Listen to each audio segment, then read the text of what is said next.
Welcome back to Tailosive EV Podcast. Ladies and gentlemen, we're back. How are you guys doing? Me? I'm good. How about you, Drew? How are you feeling? Better than I used to be, that's for sure. I feel much better now that I have a Nissan Leaf Hot Wheels vehicle, courtesy of Mike. I also didn't get to thank you for this last week, and I should have. But Mike got me a present, a pre-delivery present for the Model 3. It's like an upgraded Sentry mode drive that I'll plug into the what's it called? Glove box.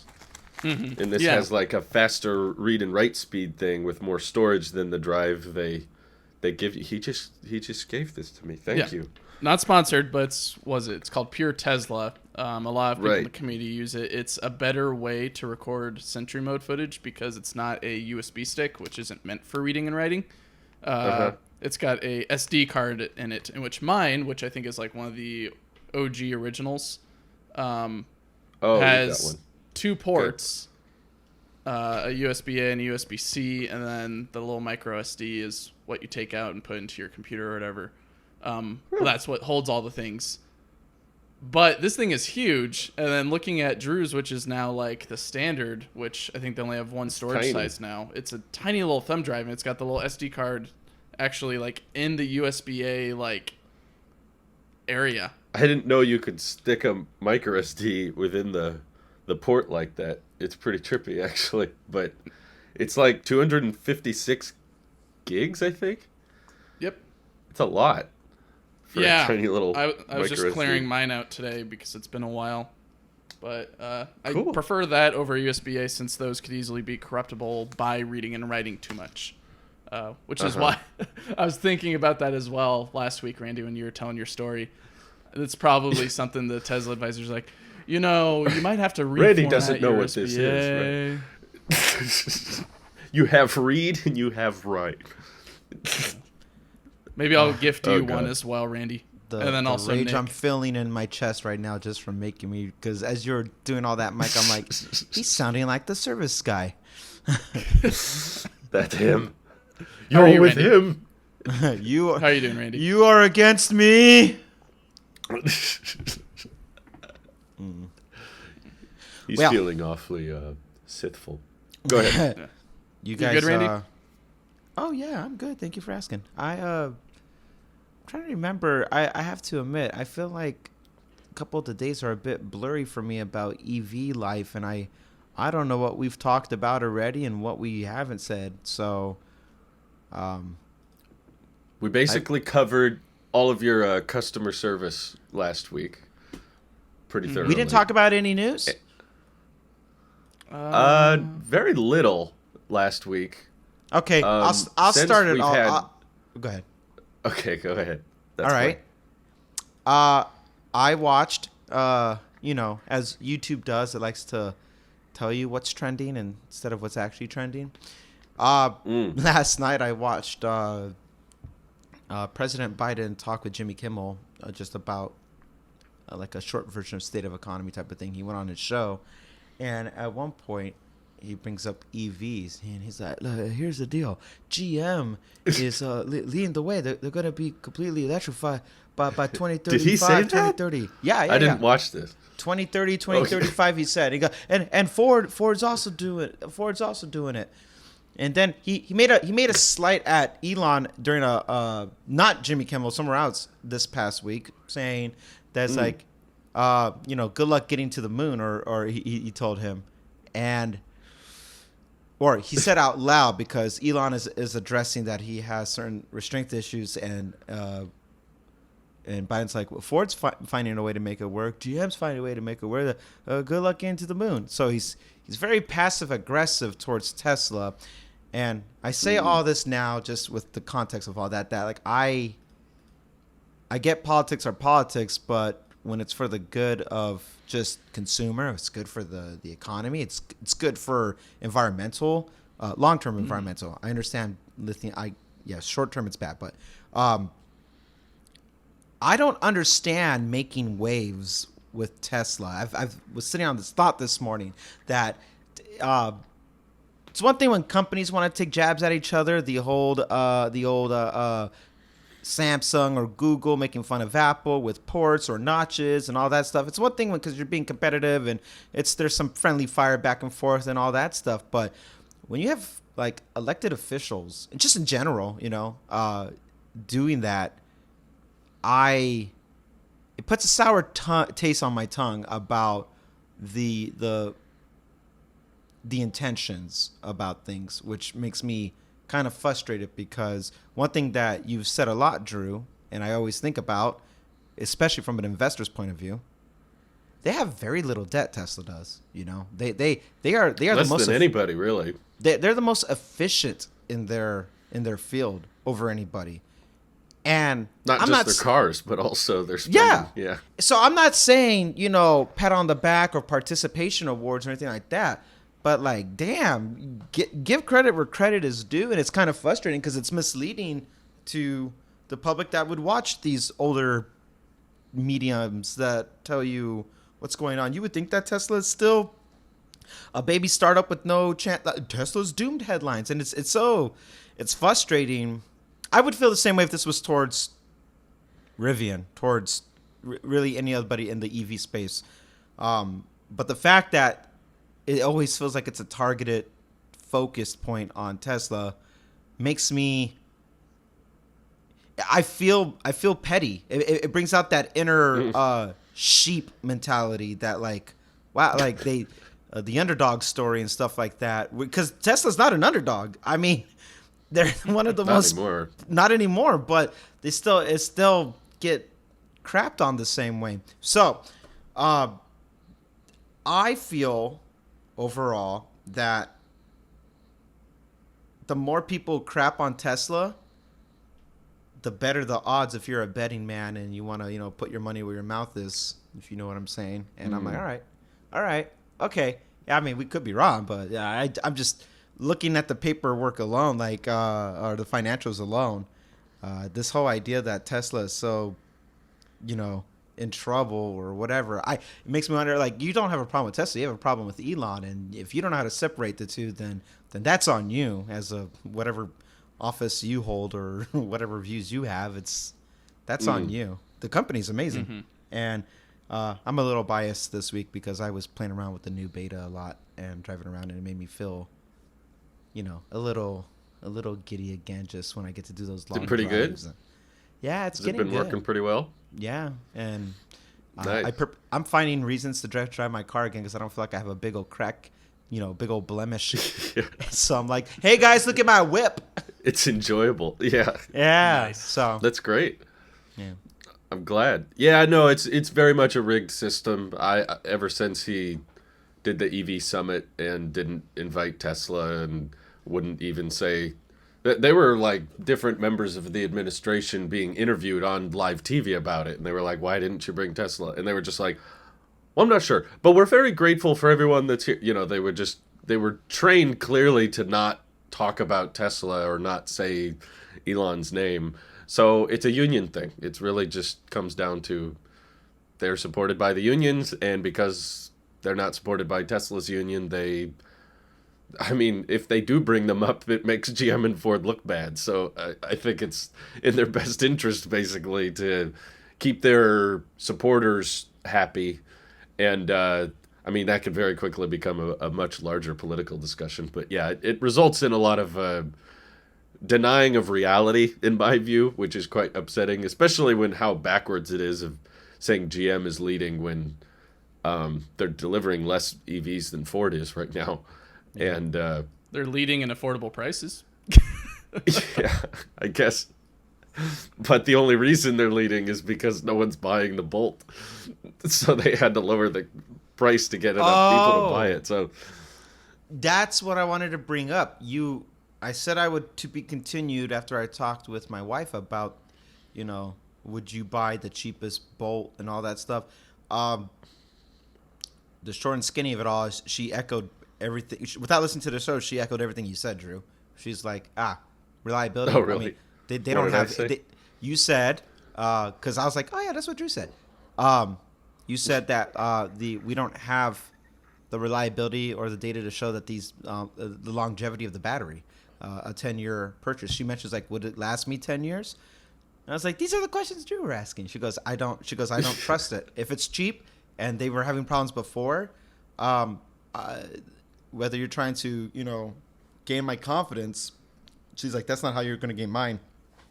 Now that you guys know the real reason why we're looking at SUVs and stuff, she was like, I don't want to risk driving a car that could potentially catch fire or the battery or blow up or whatever. And we have a little one in the back seat like that. She goes, I will pay the extra money happily for the security of it all. And I was like, all right, yeah. So I guess we haven't mentioned it on this podcast. Congrats, Randy, on the wonderful news of a little baby on the way.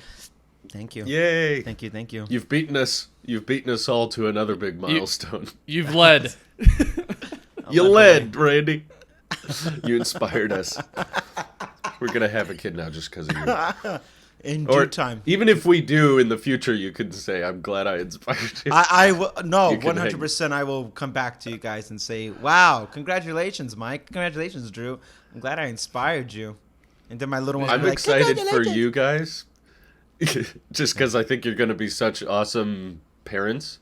Thank you. But at the same time, I'm also excited for your son to be, because he's gonna have a very amazing world to unfold in front of him. Like, he's gonna be born at the very end of 2022, which means in 2032 he'll be 10, and by the time he's old enough to drive, it'll be like 2038 or so, which is past the deadline that a lot of countries have set for the sale of new gas cars. Yeah. So like, I wonder, like, will your kid ever drive a gas car, or will they ever drive a car?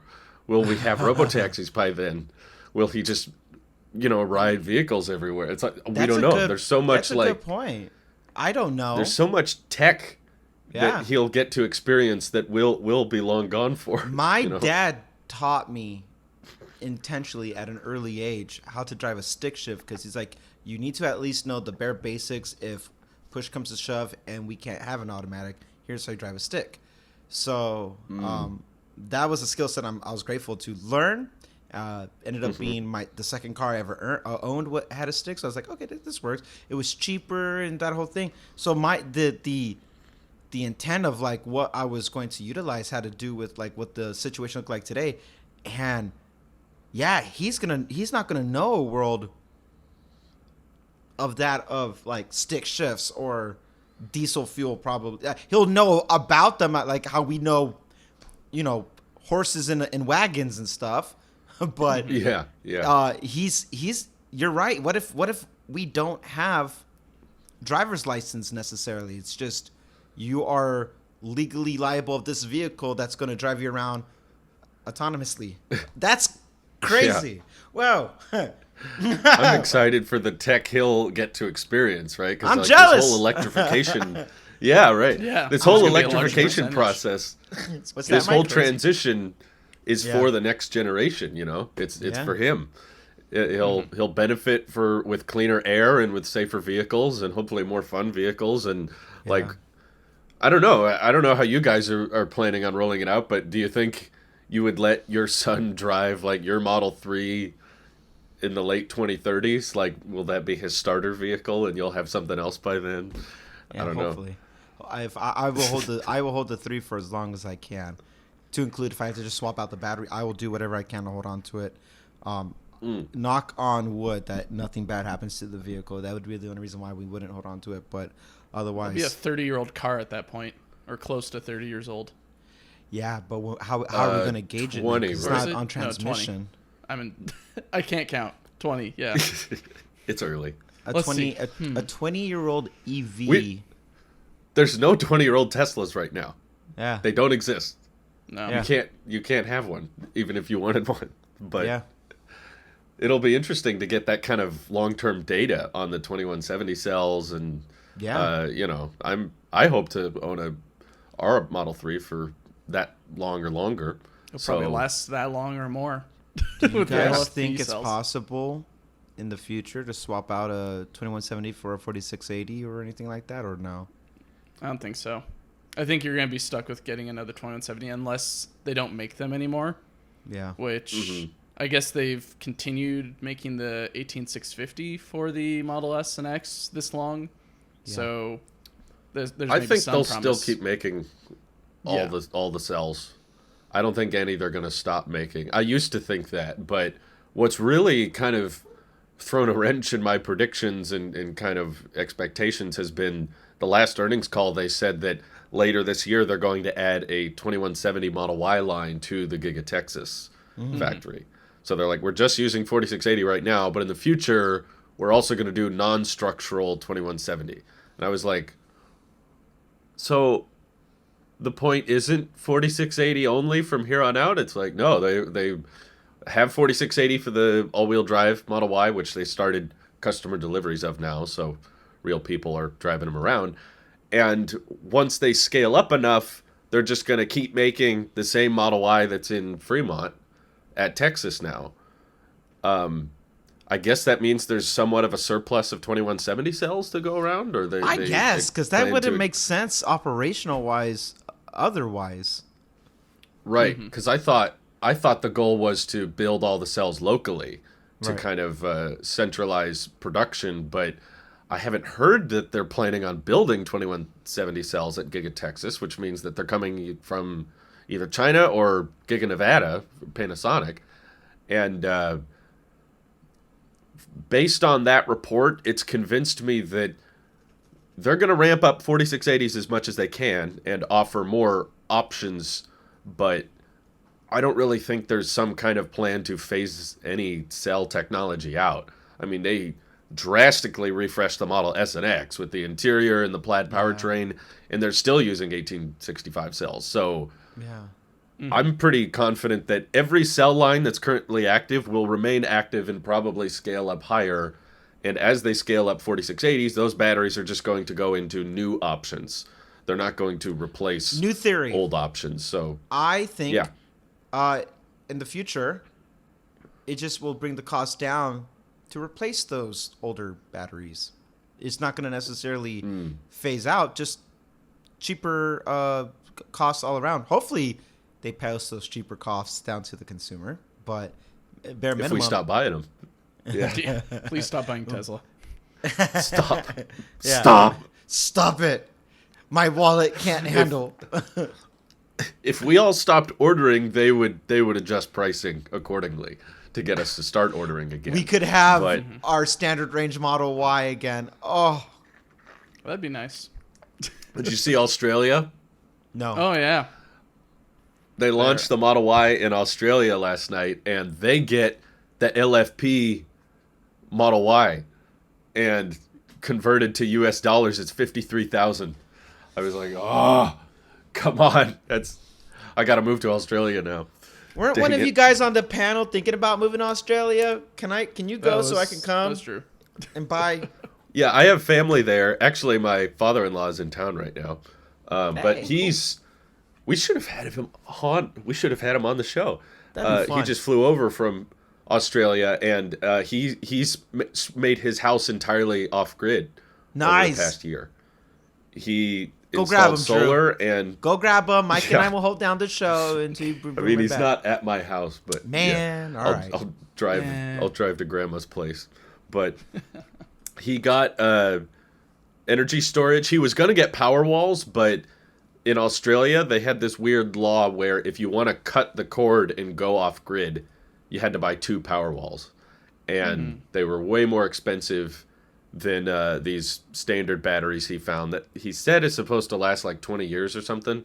But yeah, he's been off, and he can monitor even from here, far away, can monitor how much solar his panels are generating, and he said he always has more power on hand than he needs, and it's Is that the point concrete. of needing 2 of them instead of 1, just as a worst case scenario? As a you're backup, set, yeah. You're set for a year or something. And I think even since he looked into that, Tesla started not selling Powerwalls individually. I believe they've started doing that thing where you can only get Powerwalls when you buy Tesla solar of some kind. So Yeah. it just wasn't really a good option for him. But I'm very impressed that he was able to get the whole off-grid thing to work, and he lives out in kind of a He's on the Epic. wilderness area. Yeah, so he's got satellite internet. I think all he needs next is Starlink, but yeah, it'd be cool to hook him up with a Maybe convince LFP him. Model Y. Yeah, convince him to get one. Yeah. Hey, have you heard about I hope I Tesla? can. It's this company that's delivering vehicles to your country about now. this, They're pretty cool cars. Yeah. Little company called Tesla. Yeah. They might fail. We don't know, but Right. No, we really don't know what they're going to do. it is but- exciting though. Finally, was it them in Japan? I think are getting Teslas now. Yeah. So New Zealand. Ooh. And I think there was one more. But, I'd move to New Zealand. Japan. That's that's what That's Mike what I said. said. That's all right. Sorry. Sorry. good. Yeah, Early I morning forgot too. It is. But Yeah. they might fail, although they just installed the 35,000th supercharger. Did you guys Yeah. see that? They were celebrating Sounds like all doom fake. Which to is- me. it. It was pretty impressive how quickly they went from 30,000 to 35. Like the 30,000 mark was hit, I think it says November of last year. Yeah. And then the 20,000 mark was hit November of 2020. So they added 10,000 superchargers in 1 year, and now they've added another 5,000 in like 7 months. That's good news. so? Because cars are moving up exponentially as well, like that, or at least some type Yeah. of S-curve that has something close to an exponential increase. So if That's we have true. superchargers increasing at the same rate as cars, or did I just say supercars? Superchargers Yes. and cars. Supercar. Supercars. Well, there are supercars. Anyways, Yeah. at least there's a charger for everyone who is traveling or, like me, just charges at a supercharger and doesn't charge at home. Because, well, you don't want to be You're still waiting not forever. charging at home. No, I still need to call the electrician. Okay. I've been a bit busy with a whole bunch of other stuff recently around here. Same, So, bro. Same. I'm dragging my feet about That's the electrician on my side too. Yeah. Mm. I also want to test drive all Okay. those EVs, but I just never find time during the day to call Hyundai or Kia and say, hey, you got any Konas on the lot? You got any EV6s ready? I have a new rule. I will not drive What's that? any new, or not new. I will not drive any other EVs unless they have that next gen CarPlay going on. Oh, we're getting into this. I see. Well, you're not driving Um, another EV for a long time then. Yeah, it's going to be a little while then. But- Polestar. I saw them as one, but let's see if I can pull.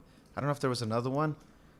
I refuse to even entertain the idea of a different. If it's not going to be a Tesla, if one company was to win me over and it wasn't going to be a Tesla, my new requirement it has to have that next gen CarPlay. Okay. So that's my next question. Is it because you're worried you'll love it too much? Yes, yeah. You're Yes. you're worried that that'll convince you otherwise. Because would you say Tesla's software is one of the main reasons you chose it over other EVs? Yeah. Oh no. Whoa. Everything about Tesla, I chose it over anything else. Okay. Not It's the not just the software. software. No, Okay. not close. If anything, Tesla was at the time. We didn't really have much of an options as we do. We're getting more now, but we still don't have much. More better options. Subjectively, like the Model 3 the most. It's the best looking EV that I could afford. Preface that I could afford. Teslas are the best looking EVs through my taste. That's a fact. What I would Yeah. look for. No, not your taste. Just Okay, awesome. It's objectively. How dare you try Tesla to make also- it approachable to anyone? I would absolutely not even entertain the idea with anything else unless I could have used the supercharging network. That's just anything else. And that should slowly be changing. It should, but I'd rather be I'm OEM and I get the fastest charging and I get I don't want it cheap imitation, nothing. I just would go straight for the source for what it is, and I wouldn't even think about another EV if I couldn't have the network that Tesla has. With that being said, you are spending your time in the cabin, really, and what CarPlay looks like it has to offer is everything that it's the only thing that would matter about your user experience in the cabin for driver, passenger, whatever. I like this promise of what it could be, and if it's as easy as just plugging in and it takes over the whole. It's like a virus, right? It's just a virus. It just takes over everything. CarPlay is a virus. I would never use a Ford's anything or the Bolt or nothing like that. My fear is that I would like it so much, like it's not that bad. I mean, it is cheaper. We already got the long range car. Why not get a short range one now? So that way we have something for each, occasion. Yeah, especially imagine a $26,000 Bolt with the new CarPlay thing. Oh yeah. And then imagine it just blowing That up in your would be- face. I was thinking a lot about that because I watched Thank you, Mike. Dave Lee's video on it, and it's absolutely capturing a lot more data than it used to in covering the speedometer and covering the HVAC and all that in the range. But I was like, there's still some edge areas that go further than that, right? Like think about it's probably not as common on Bolts or Polestars or something, but like track mode on the Model 3. Mm-hmm. I don't know if that's the kind of thing CarPlay would take over or very specific controls like You got a sport mode. Apple could have some type of now you're in sportier mode in your car or something. Wait, you guys I don't sport know. mode? Oh wait, Mike, are you talking about the acceleration sport mode? No, quite literally if you're changing from like I guess in the Teslas there's chill, Yeah, normal, and then standard. You got chill, standard, chill, sport. standard, and sport. I or guess like maybe battery preconditioning. Yeah. Yeah, Yeah. that'd be more on. I think that's more on the vehicle. But at least what I see from CarPlay is the look and feel upgrade, which is nice. But Yeah. the shortfall I see is like maybe Apple's assuming that all the displays are interactable in a way, and that's not the case for a lot of them. Like if you go into I don't know. I'm looking at the list right now. It's Land Rover, Jaguar, Acura, all that. I'm sure. What's like, that bottom middle one? What is that? That's Renault. We don't really have those in America. Oh, we don't talk about Renault. We don't talk about. Well, we have them. It's just we. I thought you were mispronouncing Reno, Nevada. Oh, sure, yeah, that's Reno, Nevada cars. There's none. That's of them why I don't because like Reno it. doesn't exist. I think That's why it like looks car bad. companies, maybe like Infiniti, just put in a display as here's where you can see like your radio and like you can plug in an aux cord and you can see your music. I'm not familiar with Infiniti as much or any of the other ones, maybe Nissan as well. There are buttons on the dashboard where you can press those physical buttons and they change stuff on the screen. So Apple's difficulty there is trying to use those exterior inputs as a way to navigate whatever display that they've got going on there, which is why I think they're waiting for 2020 or the end of 2023 to maybe start getting some progress and rolling it out into some vehicles because they want car companies to finally catch up with their screen tech and their technology in there because we've only seen this huge upgrade recently with newer EVs, kind of like the Ioniq 5 and the EV6. The new, I guess the Mach-E was a very big upgrade for Ford, and that just came out last year or the year before. And they've got the dial on the display. And that's something How's else that you have to gonna worry throw about. off? Yeah, I look told at you from the beginning that was a bad idea Well, I for look all at it- software development. Next gen one of the Mach-E's images- won't have them. Maybe Thank I don't God. know. Maybe they like it, but there is an image that was it Apple did put up on their CarPlay that looks like the Mach-E or the Polestar display, where it's more vertical, kind of like the Model X or the previous Model X. Yes.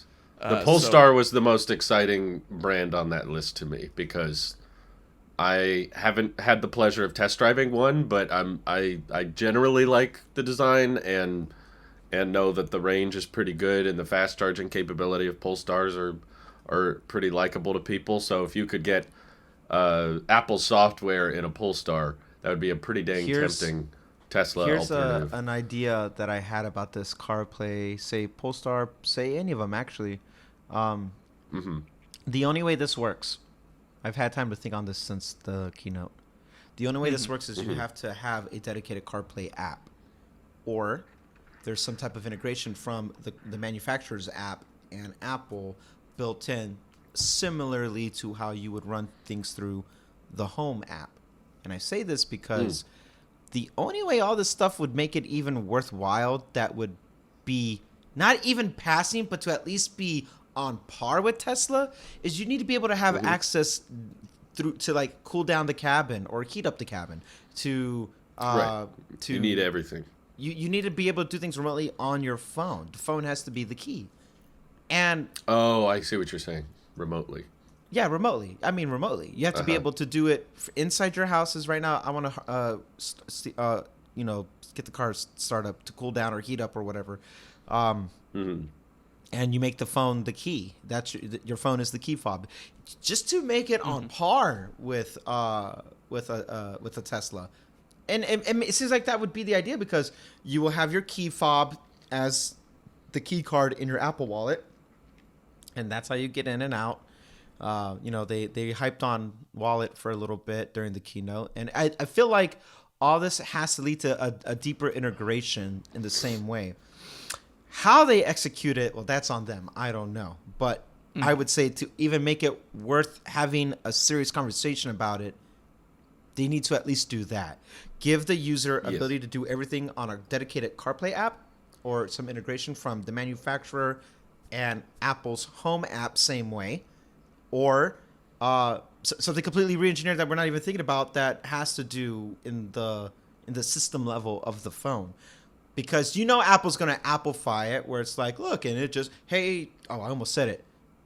Hey, Cyrus, cool down my car, and doing stuff like that. Then it's like, okay, now you're Applefying it. It's in the ecosystem. You could do it on the iPad, because that's all it's good for. You could do it on your watch. You could do whatever. And it all just Maybe not even does that. its things. Yeah.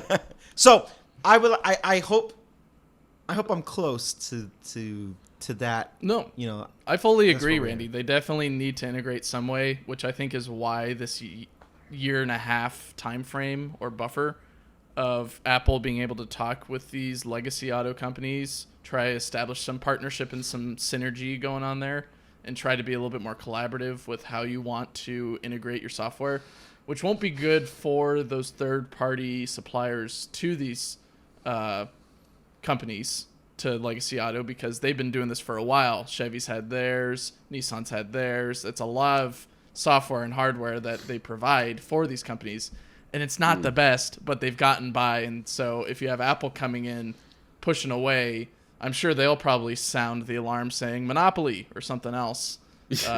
They're taking over. Yeah, something like that. I like how you said Chevy and Nissan, and they're not on the list right now. No, they're not.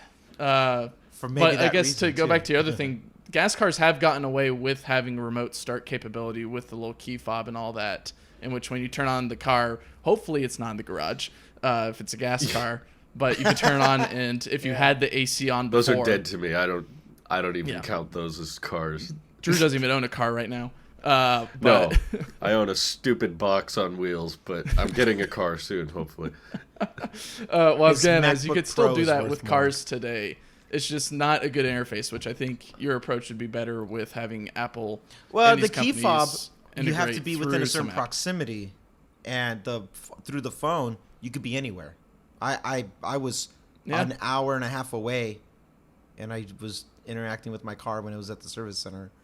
Assuming your car has connectivity to the internet, because I know from experience, my car's been out in the middle of nowhere in one of the Californian forests where one of my relatives lives, where my wife was visiting someone, and I couldn't access it because, of course, the car had no cell service or anything. It couldn't connect to AT&T's Interesting. towers or anything Some like way that. to Admittedly, stay I've never connected, been in yeah. that situation before, so I didn't know that was a thing. I've always been somewhat. It gets annoying if you want to listen to Spotify or something else because you can't. Yeah. And so you have to actually turn on the radio. That's the only time I think I've ever turned. No, have I? I don't think Yeah, I know probably. We're How to. so because- used to that. We have all our Spotify downloaded and connected via Bluetooth. That's what we typically do. It's just the Bluetooth doesn't freaking work because we have to use the Bluetooth to FM transmitter, which doesn't work when you're in certain areas and it interferes with the radio at the time. So my wife keeps saying like, can we buy something that'll fix that? And I'm like, no, there's no way because It's the not car worth has it no audio anymore. jack. There's no way to plug in directly to the car speakers unless you put it on a CD. And even the CD player doesn't work very well. So they designed it so incredibly poorly that there's no way to get it updated with the times. So if the Tesla just has a regular Bluetooth chip in it, that solves all the problems. So that's what I'm looking forward to. But yeah, these automakers are going to be really smart if they lean into the CarPlay support, because I think that's their best bet at winning people over a Tesla, is getting that integration. And Apple already has a very, very present dominance in smartphone presence, especially the premium smartphone market, which is more likely to be someone buying a new car. So the CarPlay thing is a very, very, I think can become very, very popular and, like you said, a big threat to the third-party software companies right now, because without Apple's integration, they cannot make something as good as what Apple can. Something as clean, something as simple, something that just takes all of their, their texting and their preferences and their third-party apps and their music and everything and their maps and just puts it right on the car's display. I think Lucid would benefit a lot from this too. Oh, I would love to see definitely Lucid that with first that. image that Apple showed of CarPlay. They've got a display somewhat close to what they showed at WWDC. I guess tech is invading EV right now, but Yeah. with that really long, skinny heads-up display that spans almost the whole entire dashboard. Lucid. I mean, Lucid feels like the long-lost child of Apple. I mean, they've got the British voiceover. They've got the brag about the price display tag. being... What is that? What do they say? It's a price 5K display. And I was like, where have I heard this? Hey, wait a minute. And Aluminium. stop me if you've seen this. Johnny Ive appears. Yeah. I still think those companies would go so well together, because Apple's I don't know if they've really stated they have a mission statement, but the closest thing they've had to a mission statement is to just design the world's best, products. If you go back and watch Steve's interviews, it was not so much about it being technological. He just said we wanted to make products that enhance people's lives and experience. It didn't have to be electronic or anything. And Lucid fits into that camp of trying to be the best possible EV. Like, we're trying to have the longest range and the best quality, and that's kind of their shtick. It's not so much we're trying to be the cheapest or, the most accessible or the most practical with the most storage space or anything. Their focus is just making the best EVs. That's, it's up to your own opinion if you believe that or not, but I do think that would fit well with Apple, because they could say, we manufacture the longest range electric vehicles in the world with the best quality. It's like, yeah, it's the most expensive too, but that's Apple. It Sure. would go with the Pro Display and the But I think this AirPods announcement You that can't Apple afford made. not to have it. Yeah. I think this announcement, though, swayed my opinion on Apple buying Canoe, because that was something that I talked about, I think, a few podcasts ago, that maybe that's their last ditch effort to stay alive with their products. Is, again, we still don't know whether Canoe's in the red or not. I remember, I thought they said in their earnings report that things weren't looking good, but then later in the media they've said, no, we're fine, I don't know what you're talking about. So that's a little bit confusing. But with Canoe So not Dying having Company like a does say. big, I don't know. With Canoe not having a big display and Apple showing kind of their cards on what they're trying to develop right now, which I think this is what Project Titan has kind of turned into in a way. But yeah, with Canoe and not having a display really, besides I guess recently they showed they had a little side display at the the little up summit that they had with electric planes and all that. I don't think it's a smart idea for Apple to buy Canoo anymore, or at least their design. They've kind of split off, right? Apple's kind of focusing more on display tech and software integration with Legacy Auto and other companies that have a whole bunch of displays.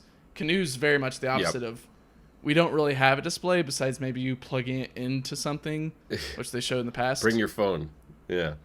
Yeah, and that's kind of it. So it's like, okay, well, is it really necessary for, or would it really work to have Canoo be bought up by Apple and have some benefit? I guess they just stick screens everywhere. But, I don't know. Seeing what they did at WWDC, I'm like, maybe not. Maybe go for Lucid if Apple's going to buy a car company or startup or whatever that's existing right now. Go for one of those if you don't have a vehicle. Yeah. I think it's interesting to see Apple try to take it more seriously, but sticking with the software side of things. Like, it would have been really, really game-changing if they actually entered the automotive space with their own design and their own EV or something like that. But I feel like the CarPlay announcement was them kind of admitting defeat on this one.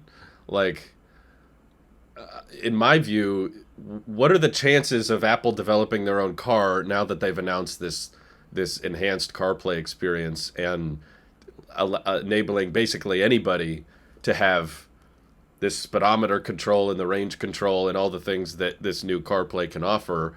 What then would an Apple car have over everybody else? It would just be another tech spec on a sheet, right? It would just be another range number and another aerodynamic design to go along with it. It still needs the real-time interaction with the environment. That, like the beta visualization. To my understanding, that was one of the core focuses with Project Titan. Had to do with its lifetime interaction with the environment, and we did not see any of that. I don't know if this is them. I don't think this is them admitting defeat. This is them just doing what they do. This is them putting iTunes on Windows. This is them just giving you a taste of their own stuff outside of what they're going to do inside. And I don't think we're done with Project Titan personally. I think we're going to see, not in the time frame obviously that we want, but Apple never claimed to be first to anything. They will just do it when it's right. And whenever that time comes, I think we will see Project Titan in its final name and whatever that may be unveiled through Apple, that will have the same UI as the next gen CarPlay, but will not be CarPlay.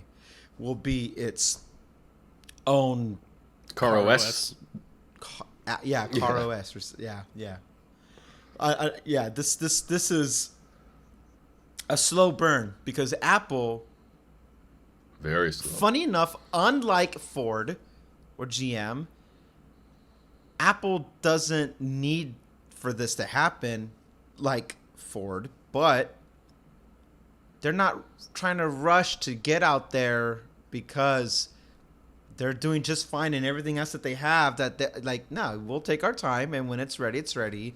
Where it looks a little more sour on Ford or these other legacy automobile makers that have vehicles, but none of them are good EVs, and they have an incentive. Maybe it's a pride thing that they've been around so long that no, we can do it and we can do it right and better. And they're gonna be out, in the next couple of years. Apple could very well take their sweet time, 5-10 years still, before we even see a first concept or a teaser of something, because they don't need this to be anything. This is them just exploring. This is R&D. At the end of the day, this is just R&D. This is not a promised product by any means. And this is only one that picked up so much traction because there was a lawsuit, for example. So then Project Titan by name was released and enough people have talked about it. But Apple has R&D in so many sectors for so many different things because they're always just exploring. They can afford to have none of it come to fruition and be just fine. But, it's the hot new toy. It's the hot new subject. People want EVs. And for years, Apple, what would this look like if Apple, so they can't help but, let's see. So right now they tease us with CarPlay, but I don't think we're even remotely done with Project Titan. I think it'll go through many more forms, sure, but we'll get something. That's my belief. Sure. Something that we butted heads on off air, Randy, was whether Tesla would get this software eventually. I think to clarify, commenting on that off air discussion, I do think Tesla might get it like decades in the future when Musk isn't a part of the company anymore and Apple starts warming up to Tesla and the leadership starts cooperating in a way. But for now, I don't think in the next decade, as long as Elon Musk is there, we'll see CarPlay come into the 3s and Ys and Cybertrucks and everything else. I think it's mainly just going to be a Legacy Auto exclusive in a way for, at least right now, those, I don't know, 15 companies or whatever. I'm trying to visualize how it would work with the FSD visualizations. And I don't think those two can be on the screen at the same time. Because that's kind of where the speedometer is. And I think if you activated, even if they supported that enhanced CarPlay, you would probably not get the autonomy features as much. I don't think autopilot or FSD beta would work very well or at all. I'm trying to see how they could support that, and I don't think they could route that through CarPlay. I'm not sure if that's possible. I mean, that's where it falls in on the developers, right? With any make that they have to make it work, and if they don't, then they don't. My thing. My thing about why I would like to, well, obviously I would like to see it, but the reason why I think it will eventually, at some point or another, come, is because CarPlay is not a competitor necessarily. It's an option. Even now, it's always been an option. You don't have to use it. It's just there. It doesn't take away from Android. It doesn't take away from the stock UI. It's just an option. And does that mean they have to figure out how to do a workaround if, say, FSD is a thing? Sure, but that's on the development team, and they got to code that in there somehow. People way smarter than us who do that for a full-time job, a living, that's literally their job to do is to figure that out. But it's an option, and I don't think anything that Tesla offers is a hindrance to CarPlay, or vice versa. I think it's just the skin. Honestly, it's just the skin. Even the way the dock is in those those teaser photos that they show, it looks just like the dock that Tesla has right now. And that's not how CarPlay's dock looks today. That's next gen CarPlay's dock.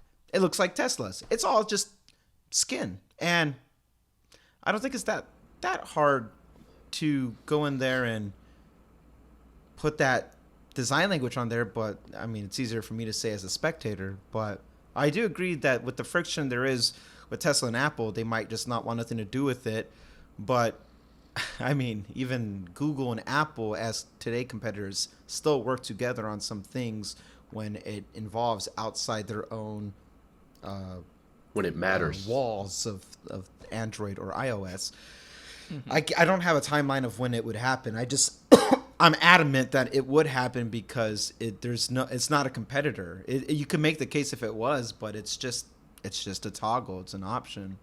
And it might be Elon being Elon. It might be Tim being Tim. It might be both, or it might be something else. But I never thought I'd see the day IBM and Apple work together, and they openly have that relationship now, and so does Microsoft. And now it's all about coexisting with one another. And if Apple's going to go into the car field or the EV field, the auto field, you have to learn how to coexist, and no one's really stepping on toes. They're just options, and it's an option I would like to see, but It could, As if long we as I do have the ever get to option that to- point where they... Oh, I was gonna say, as long as I have the option to access fart mode, I'm happy. Oh, yes. That's a requirement. I won't use it if it All doesn't. right, that's But fair. That's fair. I think if we ever get to that point where Tesla has a demand constraint and they need to work harder on making their vehicles more desirable, that would be a big motivator to listen based on user request and look at what are the top requested features. And I know CarPlay's been near the top for years. There's been a lot of requests. And the old version of CarPlay, I still don't think would work very well on a Tesla because of how boxy it has to be. And they kind of put certain requirements on current CarPlay. But this new version, you could probably optimize a lot better and make it feel fluid and easy to have Apple Music and Apple Maps. And, you know, someone who's thick into the Apple ecosystem that drives a Tesla could easily expand their device onto that vehicle. And I'm sure there's got to be a lot of Apple employees driving Teslas. So there's probably some overlap there of demographic that's like, man, could we get this working or could they get this working? And there's some pressure. But at this point, Tesla, similar to Elon, probably has that, no, we'll just make the software better, or we can support this or that. And, you know, we can make it better on our own. We don't need CarPlay. But I think you're onto something there of it not being under Elon's leadership. It'd be one of those, whenever Tesla gets their Tim Cook, you know, I don't think Tesla has their Tim Cook yet. They're in their Steve Jobs era of, you know, the pioneer, the guy who kickstarted the company, and they're in their initial ramp-up phase. You know, in the grand scheme of Tesla, if you believe they're going to do what they say they're going to do, or at least ignore the robo-taxi stuff and the AI bots and stuff. Ignore the bots for a second. Just talk about Tesla making cars. If you believe that by 2030 they're going to be making 20 million a year, then that means you believe this company will be around for over 100 years. And in the grand scheme of their lifetime, we're still in the very early stages. This is their humble beginnings of just a couple million a year. Remember back when Tesla was only worth a couple $1 trillion instead of a dozen trillion? The good old I days. can't believe But- I sold my stock back then. I can't believe it. But as time goes on, I do believe Elon's even said he plans on leaving around 2030 or so to go either all in on SpaceX or Mars, depending on what's accessible at that time. And he's not going to live forever. So I do believe Tesla will outlive Elon. And at that point, they're going to have someone take over that's a lot like Tim Cook, I think. That's more of a, how do we We're now stabilize income? Offering the Model 3 in Alpine Green. Good morning. Yeah, every year they offer one new color option, and now there's a lavender Model 3 And I'll as buy well. it. Yeah, someone who comes Sierra in blue. and just kind of streamlines. He's not going to be a huge risk taker. He's not going to unveil things like the Cybertruck. If anything, whoever Tesla's Tim Cook will be is going to be like he's going to make a normal looking pickup truck alongside the Cybertruck just to appease everyone's wishes, just so they could be more likable. That's right. You're right. It'll be a good comparison against the Rivian. Yeah. So, Yeah, I don't know. bit more of an RJ. Yeah. Rivian doesn't have CarPlay either. I hope they get it. I think they do. But that's okay. I think their UI, from what I've experienced 2 or 3 times, is pretty solid. I don't think they really need a CarPlay. No, it's good. Well, that's Yeah. what I said about Tesla for years, but there's still people that want the integration even after trying the Tesla. Mm-hmm. They want the Apple Music support, the Apple Maps option, and Siri and the iMessage reading, and just the UI advantages. As like Randy said, it's a skin. It's just weird to see Apple so involved in getting their skin in the game. Literally, you know, they just want to be software driven here. I think it'd be more interesting to see them start to take more control over the hardware design. Like if they started making infotainment in the car that was powered by Apple Silicon, start using their own chips. and That's start what the iPad is going using toward. their own. They're downgrading the iPad so much so that it gets Yeah. integrated into cars now because no one wants to buy them anymore, and they got so many extra iPads. We'll have Stage Manager on the car. Oh god. Yeah. You get to swipe between the tiles and stuff. Yeah. No, I think that there's clearly been some autonomous driving efforts from Apple that they've been working on. And I think if they had it their way, they would I think they're hoping to just go straight to the robotaxi, from what I've read. Tim in interviews and stuff talks about autonomous driving platforms, and they've been testing Apple vehicles with self-driving tech in them for years. That's not a new thing. They've gotten permits from the DMV, so it's kind of a hard secret to keep for self-driving testing. So I feel like their hope is that they're going to crack the robotaxi code internally without user data and come up with some self-driving vehicle like a Cruise or like a Waymo and just Zooks. sell rides instead of cars. And that'll be their section of the market because they're like, robotaxis are more profitable anyway, and ride share is better for the environment. We don't need to sell cars to consumers. But my theory is that they're just going to keep trying to solve that problem, and it'll just never be good enough. And they won't feel comfortable launching it, so they're just going to keep it in R&D land indefinitely, and not really get a real foot in the door, and instead just be the in-car experience software skin for everybody to use. Sure. That's my theory. Yeah.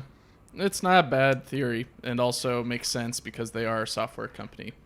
But I don't know. I guess it can't get me as angry as the recent development with the Moss Landing Cybertruck sighting that we saw recently, where they got rid of the cup holders. My favorite thing in Yes. the Cybertruck, the 3 hexagonal cup holders are gone now.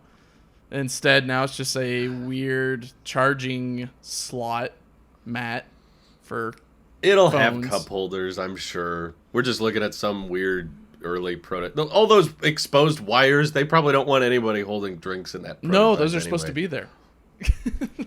Those exposed wires and everything. What I don't really get is in this prototype, they've eliminated that middle seat, and now it's just a giant pillar, but they still have the opening or the open area where like your feet would go if you sat in the middle seat. So I wonder if either they'll cave and go with 5 seats and then maybe fill up that middle area with something, with cup holders or trays or other things. I doubt it. Or if they'll regress the back to 6-seater the is original gonna be there. ideas, going with a 6-seater, and then maintain that open area where if you're sitting in the middle seat, you have a whole screen to yourself, basically. But I guess you don't have any cup holders because the cup holders would be on the back of the seat that you're sitting in. So, I don't know. This makes me more interested in where these cup holders are going to go if they don't end up on this middle fold-down seat. This makes me worried for the Cybertruck. Whoa! Wow. There goes the we haven't streak. said that for like several episodes. I know. We finally it brought felt it back. awkward. It felt awkward Days not saying since it. No. worried of Cybertruck, 0. I'm not worried about it at all. No, I'm not worried. I think that it's super early prototype stuff. Like, this is clearly the world's biggest Model X modification. Like, you can look at the display on that prototype. It's literally a Model X. And the yoke is missing an airbag. Nothing in there is like, they tinted that glass for a reason. Nothing in there is decided on. This is not production intent. I believe there will be cup holders in the center armrest. And they'll either just be back a little bit further, depending on where the phone chargers are, kind of like the old Model S that fold backwards or whatever. I don't think that big center column underneath the display will be there in the production version. I'll be very, very surprised if they compromise and make it a 5-seater. It's like that truck is so big, and it's so easy for them to just make it a 6-seater, even if 99% of the time there's never someone sitting in that middle seat. They're going to have quite the display in their lap if they do sit there, though. Man, you're going to have this big 17-inch thing right on your... right in front of you. But I've come to terms with the Cybertruck. I'm just at this point expecting it's going to be $100,000. It's going to have a little over 300 miles of range. and a bunch of people are going to be upset and disappointed by it, and it'll still sell well. I ran several polls on my prediction, and I was very surprised by the results, to be honest. I know that you can't treat Twitter polls or YouTube polls as fact, but even if my polls are like 50% off, a very surprising number of people said that they would be willing to buy the truck even if it was $100,000 and the range was a little over 300 miles. Like, I knew that most people would not go through with the reservation, but more than I expected voted yes, they would still get it. And I think that's an indication that Tesla can get away with it, so they will. Do you know why they would still get it? Because it's an They iconic, need a really big doorstop. There's No, very big door. no, because it's definitely not iconic. It's a first of its design. No, I think people will buy it because it's the same money you'd be spending on a gas truck anyway. And you're saving money just by making it an EV. It's people who want trucks are spending over $100 at the pump right now. People who have trucks. Yeah. That stuff it's true. is killing them. I'll pay the same Any amount that I electric paid truck for will this. sell well right now. Yeah. So, okay. Doesn't matter not what gonna it have looks the- like. It's not going to have the range that we want it. Fine. But I don't have to pay for gas. That right there, the dot, like that right there is the reason why people are buying X's and S's too, as well. I think I know I've told you, but I know friends who bought used S's. They weren't new S's type of income, but they definitely could afford used, and they wanted that large sedan feel. And I was like, well, why a Model S? Just outside of the whole EV, take off the EV hat for a second. I was like, why did you get a used S? And they're like, the gas alone, it's gonna save me, and depending That's on my what year uncle. He just bought a used S for that reason. Yeah. yeah, and depending what year they got it, like a friend of mine, he got a 2014, so he's like, I don't want to pay for supercharging. What? Okay, I want to get like 115 miles, but every single day when I leave work or wherever, if I have time, I'll go there and I'll just chill at the mall in downtown San Diego, plug it in, and I'm just relaxing. He's like, that's me time. I get time to just relax, decompress, play around on my phone, whatever.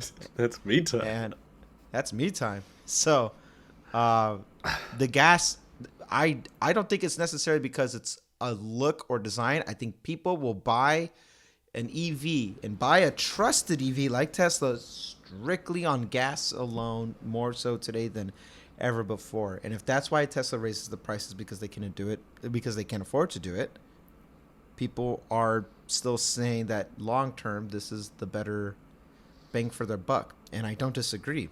It gets a bit weird if you're gonna keep a vehicle for a year or two and then you want something new, because those people, there are people like that. It will happen, and a lot of people are gonna do a reckless buy of a vehicle strictly for FOMO. They will buy the Cybertruck and not hold on to it, and I think spending all that money, like you're still gonna be on the hook for it. But if history is an indicator of anything, I don't think the resale value is gonna be all that bad. So It'll appreciate right away. If it's like the Rivian and the Lightnings, you try to resell those things. I've seen people listing Rivians the Lightning, at like 140, who had that one on their 150. bingo? I didn't think Lightning was gonna be. Yeah. I'm being facetious. Apple People loves the Lightning. Yo, so much so they're just gonna take it out of phones next year and put it into trucks instead. No, yeah, I think this is going to be Tesla's biggest. It's not a flop, but it will be the biggest shock of specs of all time. Like there was a mild amount of disappointment when they canceled the Plaid Plus, and everyone was like, "Wait, this is the only one? They're not doing that super long range one?" Everyone's like, "Oh, it's going to be like that times 10 with the Cybertruck." Like people have got it way too hyped in their head about the pricing and the range, and I'm doing my best to warn everyone as much as possible to try to temper expectations, but Where have I heard this before, my Drew? efforts are futile. There's not going to be any hardware. There's Where have I heard this? Stop me if you heard this. well, if it's While we're Apple, talking it's a about different this, story. But I was looking at the Model S and comparing it to the Model X with the heads-up display and the or what did I just say? My head's somewhere. I looked at the heads-up display That in was the right. Model S, compared it to the Cybertruck, and the Cybertruck makes that which is heads-up a Model X. display. Yeah. Yeah. The heads-up display in the Cybertruck looks tiny, but then you look at it in the Model S and it looks huge. So the gauge for size in this thing is it's crazy. Even though it's like the same size as a Ram 1500, maybe a tad less. Yeah, people are going to make money off of this no matter what, whether you quickly flip it or you hold on to it for a year and flip it. They're going to sell like hotcakes straight from the factory and from private sellers. It is this perfect storm because pickup trucks are already very, very popular in the United States. Like, lots of people buy trucks. They're far more utility and practicality focused than anything Tesla sells right now. And Tesla already is struggling to keep up with orders for the Model S and X. And they're reusing a bunch of stuff on that. They're using the same old battery packs that they used to, and reusing a lot of the exterior design. You know, they've facelifted a lot of it, thankfully, recently. But still, like, Model S long range is selling for $100,000 a pop, and they said it was cheaper to build the Refresh than it was the Raven, which they were selling the Raven for like $69,420, right? So even though it's cheaper for them to build, the Model S and X price are completely dictated by the demand, not by the cost to build, which is what I keep doubling down for people. And just because the Cybertruck is cheaper to build, for one, I don't think it's that much cheaper to build with all the extra stuff they're going to throw in, the rear wheel steering, quad motor, air suspension, air compressor, the vault, armored glass. There's so much new tech going into this thing. And the other thing I think people falsely are expecting is that the Cybertruck will ramp the same way a Model 3 or Y ramps. Those vehicles require much smaller battery packs to ramp. Tesla has pretty much never ramped a vehicle with a battery pack larger than 100 kilowatt hours.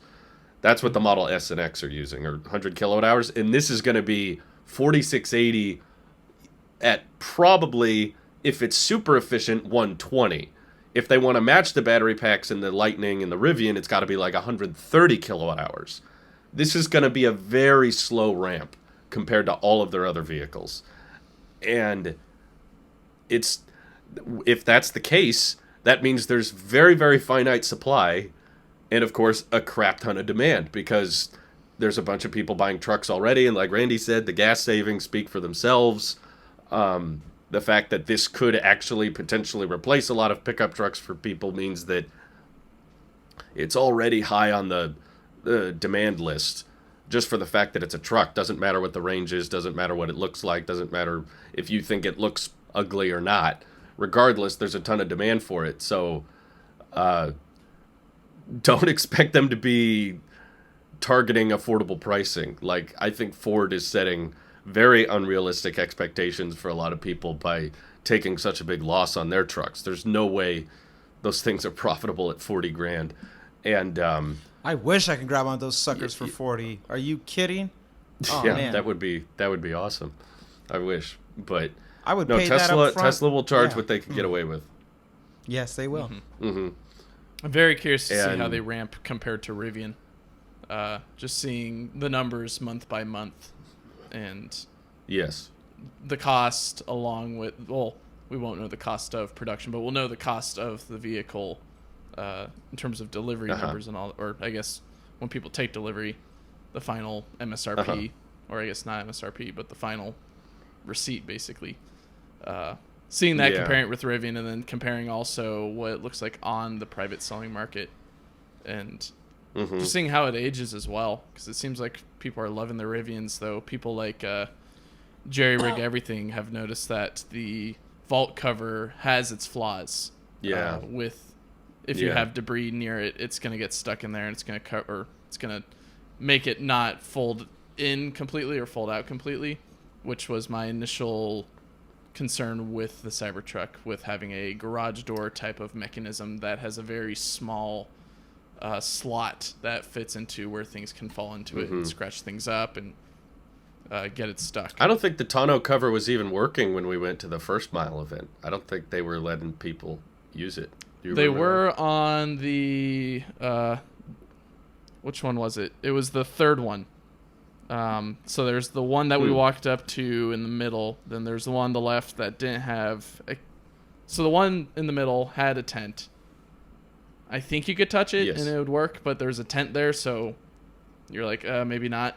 The second one I don't think was working at the time, which was on the far left. That was the one I spent the most time with. Was the launch green one on the left side of the first mile event, and they were like, no, that it will do that, but that's not working right now. So I was like, no. Ooh, but the one on the right that had the tent and the one that I crawled through the vault was had a functioning one, even though it had a tent on it or whatever. The gear that tunnel one worked. thing.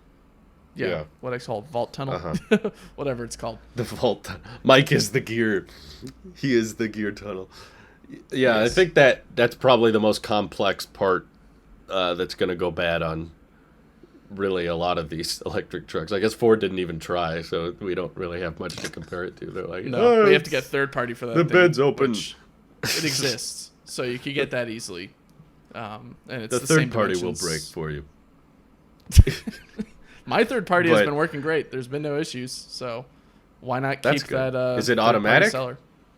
Oh, no, it's a trifold. I think it's the automatic part that's breaking. Yeah, you can get a non-automatic one. I don't even know how that would break, but yeah, I think I think the Cybertruck will ramp faster than anybody else, though. I think Tesla has ramps down as far as battery supply, and I'm still under the belief that the Cybertruck will have like near to no configuration. It's going to be like one set of tires, one interior, one exterior. That's it. You just, do you want the truck or not? Maybe FSD. That's the one option, but that's all software. They don't have to worry about that at the manufacturing line. I think that's going to be the only spec. Does it have FSD or not? And there will just be one truck, and that will simplify the ramping process, and there's no paint shop to worry about. So while it will cost a lot, I think that Tesla will ramp faster than anybody, and it'll be, once again, one of these weird scenarios where the more expensive, higher-priced truck is outselling the cheaper, more affordable truck. It's like it has nothing really to do with total demand and everything just to do with who can build the most. The quickest, and Tesla usually wins that race. So Ford and Rivian have a bit of a lead now, so Tesla will take some time to catch up, but I do think they'll eventually get there. And do you guys think the Cybertruck will stagger deliveries just like the 4680 Model Y, where they like offer it to people in Austin and then people in Dallas, and then you think that's pretty likely? I think it'll be like what I don't know if we've talked about on this podcast or other people on other podcasts or videos. I think it will go the way of they're going to focus on Texas and all the orders around there, and then look at the next biggest market and turn all their trucks in that direction. So I think, the next one would be California, because there's a whole bunch of people in California ready to spend whatever money they got on some cool new toy. And yeah. I don't know. It makes sense to me. But send them all to the Bay. Yeah, I do like your point, though, that they will ramp it up quicker, because watching, Rivian's recent factory tour type of thing video that they have a drone flying around and all that.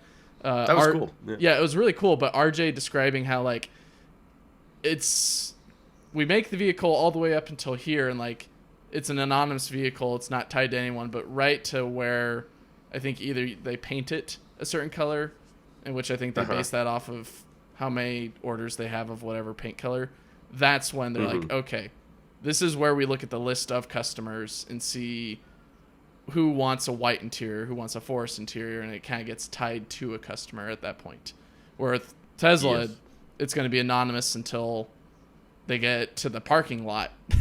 And then they're like, who wants one? Yeah, basically, you'll pay $100,000 for a parking lot pass. You pay $100,000 and they put a little bracelet on, and then you say, "Go get one. Just pick one. Find one with symmetrical panel gaps." And you go, that one. They're like, "Okay, he wants that one. Assign his VIN." Done. And then he gets inside and drives off.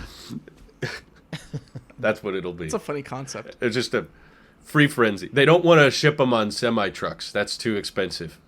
The best process is no They process. just Everyone put them all has at to Giga just... Texas. It's all in that. Those Yeah, big they're all in the parking lots. Giga Texas parking lot. You just have to run there and grab one. You know how many people would do that, though, honestly?